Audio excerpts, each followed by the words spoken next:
আজকে মহা আনন্দের দিন। আজকে নতুন বাংলাদেশের জন্মদিন। সারা দিন ব্যাপী আমরা এই জন্মদিন উৎসব পালন করব।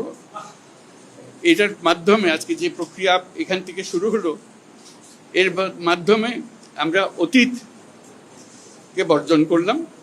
যেসব দুঃস্বপ্নময় অতীত ছিল সেই অংশ আমরা সম্পূর্ণরূপে বর্জন করলাম। আজকে থেকে আমরা প্রতিটি পদে নতুন বাংলাদেশ সৃষ্টি করার সুযোগ পেলাম। আজকে জন্মদিন পালন করি, আমরা সারাদিন ব্যাপী উৎসব করি, সবাই মিলে জাতির সবাই মিলে উৎসব করি। এবং এটা আরো নিশ্চিত হবে গণভোটটা দিয়ে। প্রার্থীর জন্য আমরা ভোট দিলাম, সেটা খুব গুরুত্বপূর্ণ, কিন্তু গণভোটটা খুবই গুরুত্বপূর্ণ। তো সবাইকে আহ্বান জানাচ্ছি গণভোটে অংশ নেবার জন্য, যাতে করে আমরা নতুন বাংলাদেশ গড়ে তুলতে পারি।